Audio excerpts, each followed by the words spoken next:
Hola a todos los oyentes de este podcast. Hoy iniciamos con el clásico del rock de Pink Floyd, Another Brick in the Wall, de 1979. Es precisa esta canción ya que hace una crítica muy precisa y muy fuerte al sistema educativo, más concretamente a los maestros, diciendo frases muy poderosas y muy concretas como lo son: dejen en paz a los alumnos, no necesitamos más control mental, no queremos control mental. Y uno escuchando esta canción reflexiona o se pone a pensar,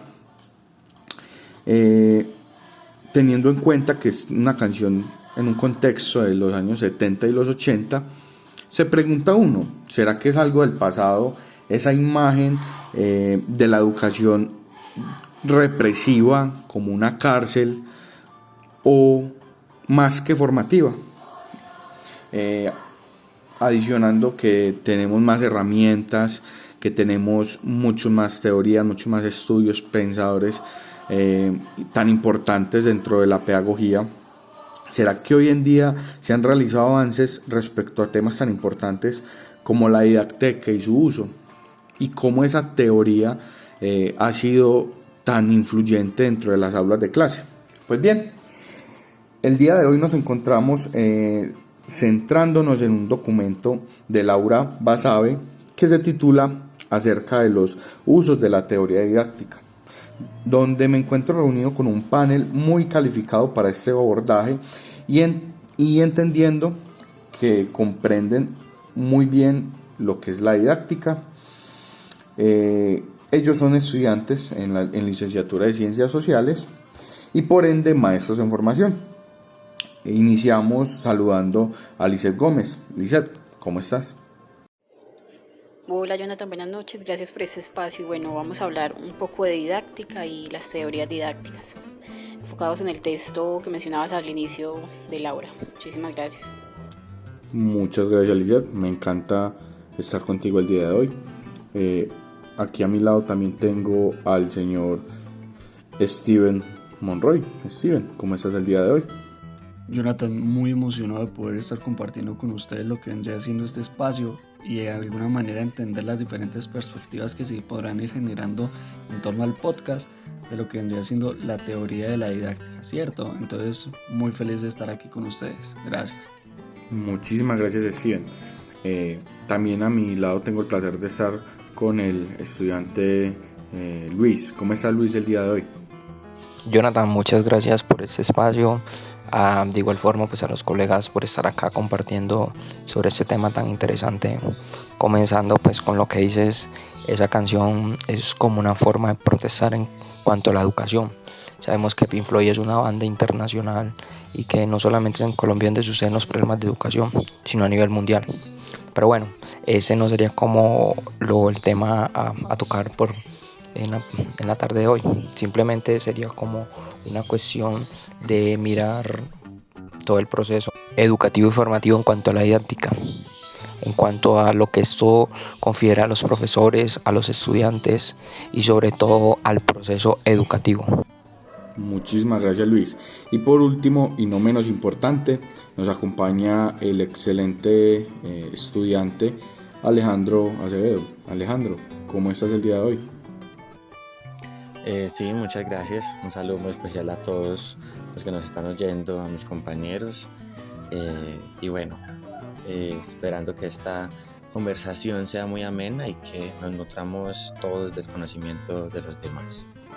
Perfecto, ya presentado los excelentes panelistas del día de hoy, me dirijo a algo que planteé al inicio y es esas reflexiones, esas preguntas que me suscita el texto de Laura Basabe, como ya mencioné anteriormente, y quiero que alguno me la responda. De todas esas herramientas que ustedes tienen, quiero saber, o podemos empezar concretando sabiendo que Comenio es el padre, o es catalogado como el padre de la pedagogía o de esos primeros aportes en la sistematización de la educación. basados en esos aportes en la didáctica, ¿en qué aspectos se ha preocupado y en qué aspectos se ha enfocado esta didáctica?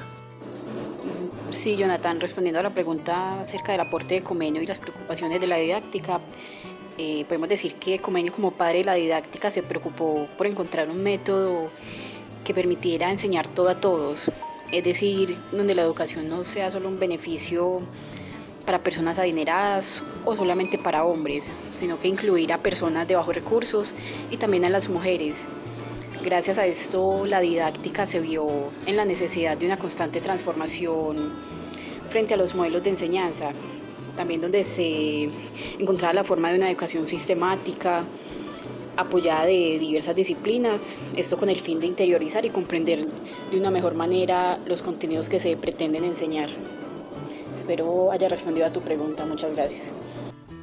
Super, Lisette, pero ven, con base en todos esos aportes que nos mencionas de Comenio, ¿qué se ha logrado con la sistematización que nos mencionas dentro de la educación y qué podemos decir que ha surgido a partir de esto?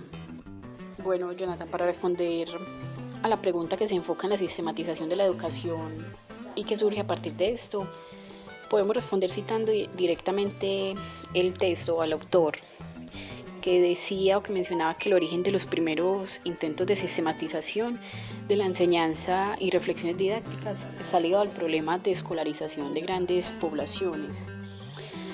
Además que fue hasta el siglo XIX, ya a mitad de este, que se logró niveles de sistematización que se pensaron hasta 2 siglos antes, en el siglo XVII. Entonces, ¿qué se logró con la sistematización? Evidenciamos que se logra una difusión más amplia de la educación, una educación lineal, innovadora. Se logró que se le diera un papel dentro del aula al docente, porque ya la educación no solo estaba centrada desde la casa, que los padres estuvieran a cargo de la educación de sus hijos, sino que ya el alumno podía especializarse por fuera del hogar, lo cual generaba mayor incremento de aprendizaje en diversas áreas. Además hubo más orden en la educación, incrementó el currículo, se adherió el currículo dentro del aprendizaje. También algo fundamental que fue la especialización central, las necesidades de aprendizaje de los estudiantes. Y finalmente surge por esto las didácticas específicas, que fueron pensadas para diversas problemáticas que se evidenciaban dentro del campo educativo, pensadas en propuestas educativas que nutran los problemas de aprendizaje y las enseñanzas diversas, por ejemplo, para población vulnerable o personas con problemas de aprendizaje. Muchas gracias. Me parece un excelente aporte de lo que menciona la compañera Lisette en torno a lo que vendría siendo las reflexiones de la didáctica, y ahí como lo conectamos con una sistematización en donde básicamente nos habla de una innovación en la educación. Entonces, cuando el texto básicamente nos habla de esta teoría de la didáctica, de alguna manera nos lleva a repensarnos o a percibir lo que vendría siendo esta variedad de perspectivas que con el tiempo se han construido en torno a lo que vendría siendo la enseñanza de los niños y a las necesidades específicas de él dentro del aula, ¿cierto? Entonces ahí vemos esa conexión de las reflexiones en torno a lo que vendría siendo la didáctica y estas necesidades de aprendizajes de los estudiantes, además de que entra a verse este rol del docente más participativo en el desarrollo de los aprendizajes de los estudiantes. Excelente, Steven, me parece súper pertinente cuando me hablas de una sistematización y abordamos el tema que nos acaba de exponer Lisette, porque también podríamos hablar nos podríamos entrar en la modalidad técnica de la que nos da la didáctica. Pero te pregunto, cuando se habla de esta modalidad técnica, es importante hablar de las estrategias didácticas. Completamente necesario hablar de una estrategia didáctica, Jonathan, cuando vamos a hablar de una modalidad técnica, ya que de alguna manera la modalidad técnica es este conjunto de actividades del curso que requiere una preparación más compleja de un ordenamiento de la clase, unos guiones y los roles que se van a manejar en esta, ¿cierto? Entonces, al momento de yo hablar de lo que vendría siendo una estrategia didáctica, pues ya estoy haciendo un procedimiento que se presta para ayudar a realizar una parte de lo que vendría siendo el aprendizaje que se persigue por medio de esta. y ya uniéndolo con lo que vendría siendo la modalidad técnica, pues ya se forma un conjunto de ordenamientos, de guiones y de roles que se irán a manejar en la clase. Entonces, podemos decir que lo que manejó Lorena pudo ser un aprendizaje colaborativo, que esto sirve como la estrategia didáctica, y la técnica que complementa esta estrategia es el podcast claramente. Se pudo manejar otra cosa que pudo haber sido una exposición, un debate, pero pues es muy pertinente lo que se hizo con esta clase. Excelente, Steven.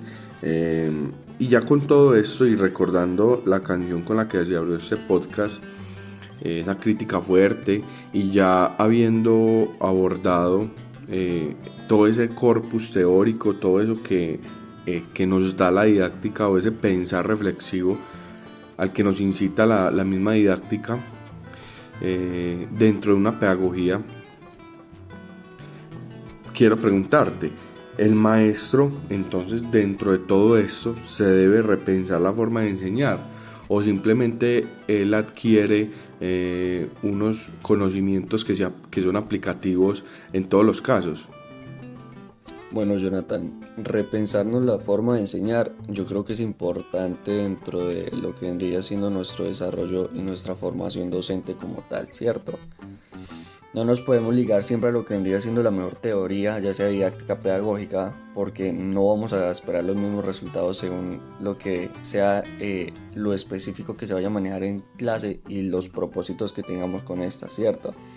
Entonces, de alguna manera, sí es importante manejar una teoría, pero no necesariamente tiene que ser la misma en el desarrollo del aula, ya que de alguna manera estas no nos imparten un manual estrictamente configurado de cómo se debe actuar como docente, sino más bien nos dan un saber alimentar el conocimiento, ¿cierto? Desde la práctica acerca de lo que vendría siendo una situación particular que construye una enseñanza apropiada para el desarrollo del niño en el aula. Entonces es importante saber analizar estos dos aspectos.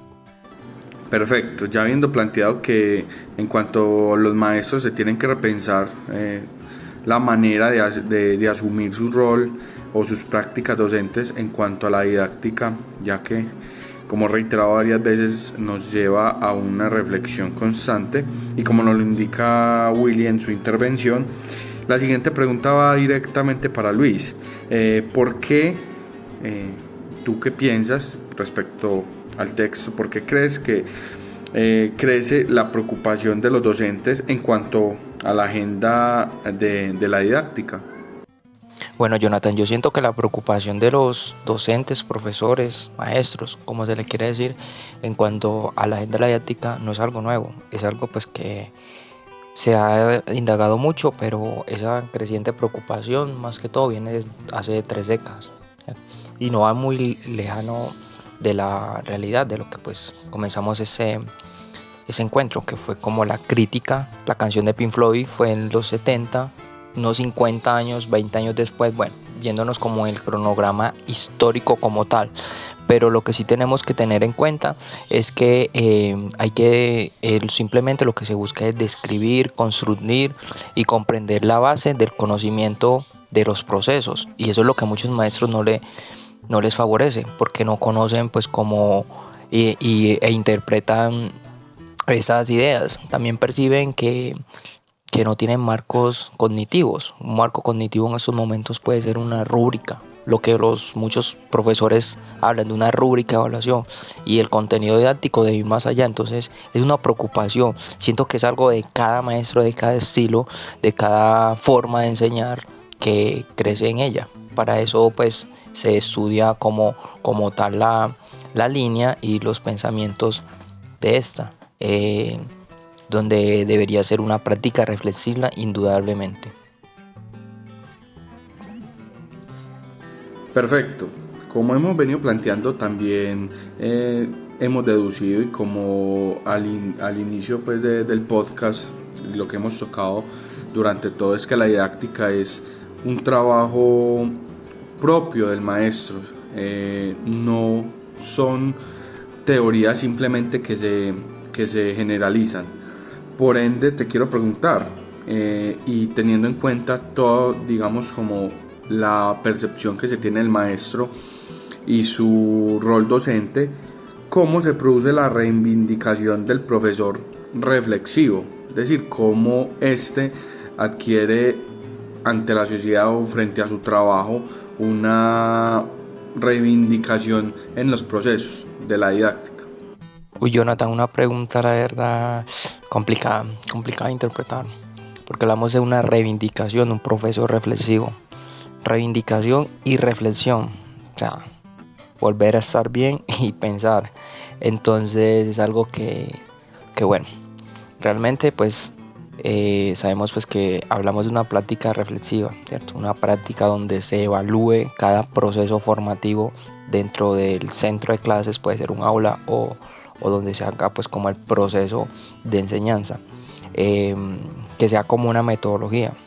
Entonces hay que tener primero que mediante la reflexión entender los problemas que pueden resultar en el aula, temas de tiempo, temas que a veces, por ejemplo, estás con los alumnos y se te puede salir una clase de control porque tienes estipulado cierto tiempo, pero los alumnos a veces en sus intervenciones o en sus preguntas se demoran más, entonces es una clase que se te va cortando y problemas que pueden presentarse de toda esa forma.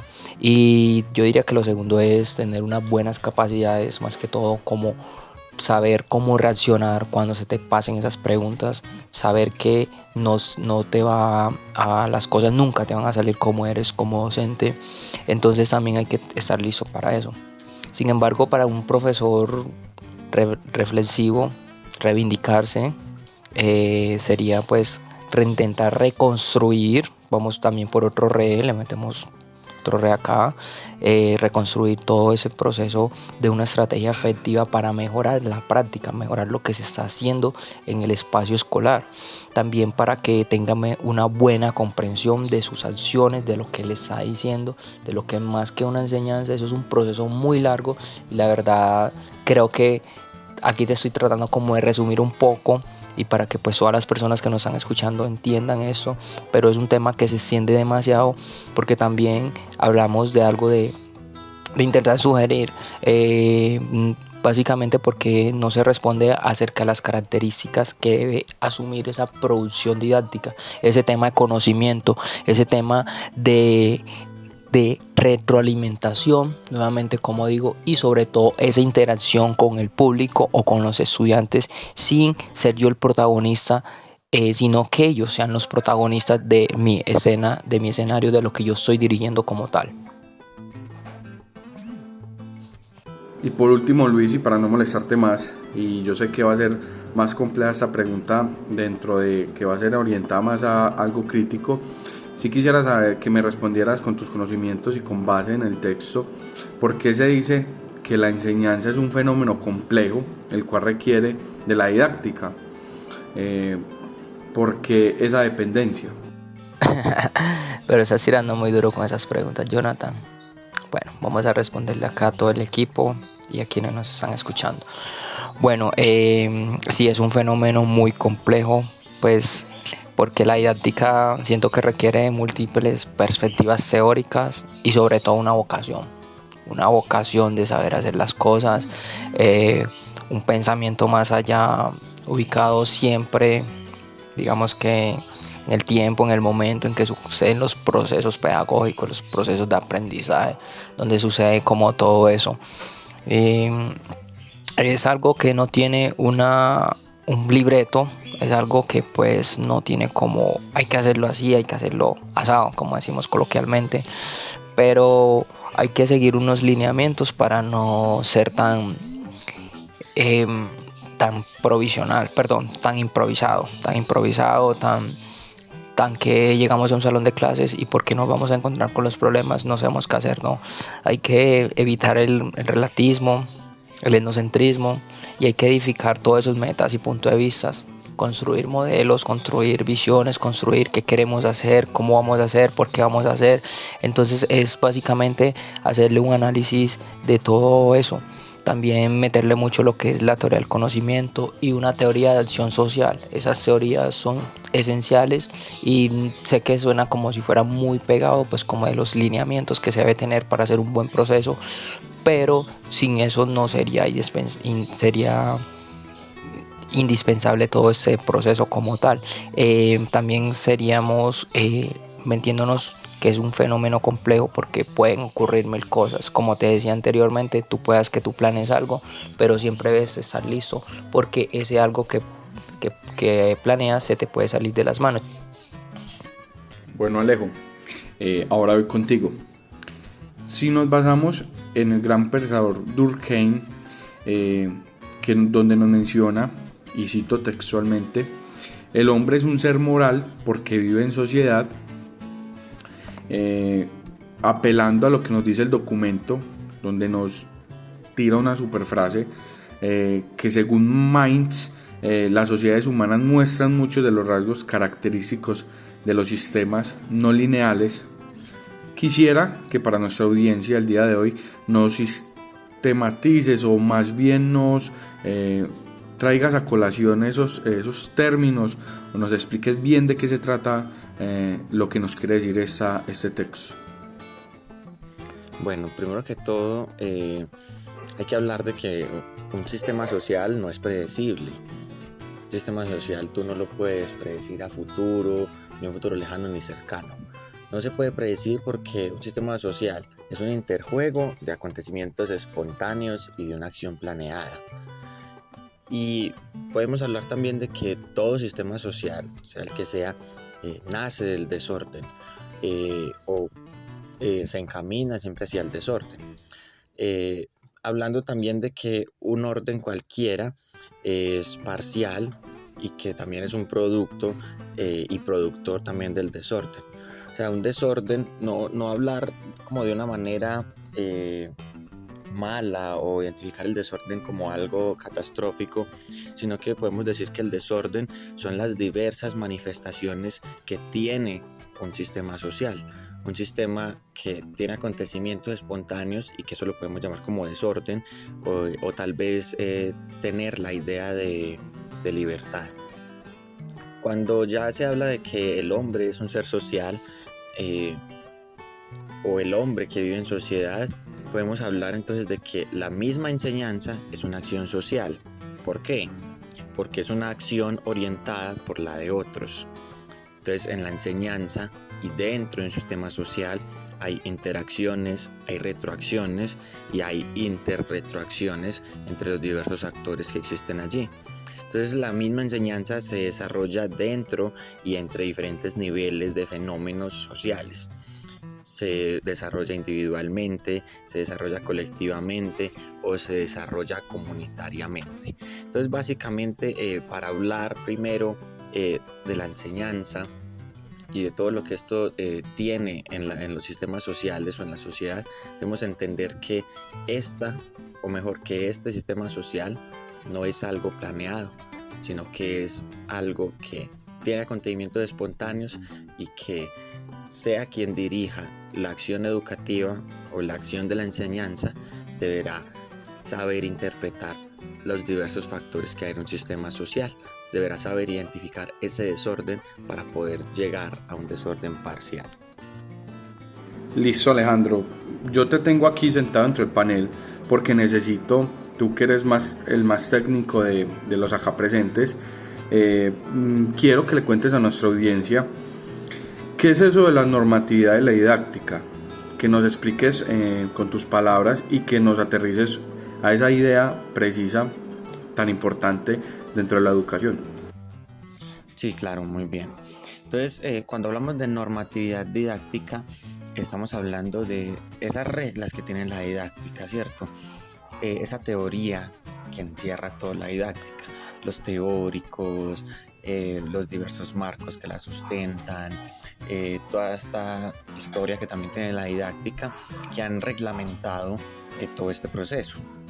Entonces, si vamos a hablar de normatividad didáctica, debemos decir que esta no tiene que ser centrada o tiene que ser estricta en unos lineamientos, sino que esta debe ser reconstruida en casos particulares por actores particulares, ¿cierto?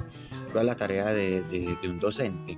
No es simplemente interpretar y traducir una didáctica o una teoría en un contexto, sino que también la tiene que construir, la tiene que reconstruir, tiene que adaptarla y acomodarla en un contexto específico. Si la plataforma nos ofrece una didáctica que va a ser productiva para la deliberación y la toma de decisiones, una estrategia se puede modificar sobre una base de información que ya tenemos en un contexto, ¿cierto? Y ya hemos dicho, la información es cambiante, la información se da en un diverso sistema social y es cambiante. Entonces, la estrategia se puede modificar y a la vez se saca ventaja del azar. Entonces, digamos, ahí se puede estar o podemos ver la tarea del docente, que sepa adaptar, que sepa traducir lo que va a ser toda la normatividad en un contexto utilizando diversas estrategias y que pueda utilizar los principios para fundamentar las decisiones, obviamente sin determinarlas, pero que estos principios también puedan ser interpretados para cada situación, y cuando los interprete, entonces ya los pueda traducir en un curso de acción, ya puede implementar diversas estrategias, diversas metódicas, sin necesariamente tener que estar estricto a lo que diga un papel que fue construido hace 20 años, por ejemplo. Y por último, para ir cerrando este abanico de preguntas con nuestros panelistas, Alejandro, quiero que también nos aterrices en otro campo, y es en el de la enseñanza, que nos expliques y que le expliques a la audiencia qué es el proceso de enseñanza según Schulman, porfa. Sí, muy bien. Bueno, sabemos que, digamos, la enseñanza, obviamente la didáctica estudia la enseñanza, y hay unas formas de conocimiento para la práctica de la enseñanza, ¿cierto?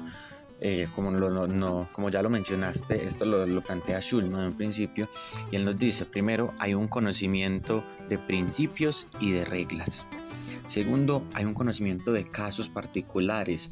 O sea, primero, tienes que conocer las reglas, los principios, las teorías. Segundo, tienes que conocer los casos particulares, los contextos. Y tercero, hay un conocimiento de cómo aplicar las reglas adecuadas a casos correctamente definidos. Entonces, el tercero es la suma de los dos, y en ese se debería centrar cada docente. Ya conoces las teorías, conoces los principios, conoces en sí qué hay sobre el papel, qué han dicho otros autores, qué han planteado compañeros, no sé, y ya puedes conocer un contexto. O ya conoces un contexto, has hecho trabajo de observación, conoces los actores particulares, conoces todas las situaciones que enmarcan un contexto. Cuando ya conoces eso, puedes aplicar los principios, las teorías, todo adecuadamente en un contexto específico, ¿sí? No podemos volver a la idea de que se debe enseñar todo a todos de la misma forma, porque sabemos que las estructuras de pensamiento, las estructuras cognitivas en cada situación, en cada contexto son diferentes.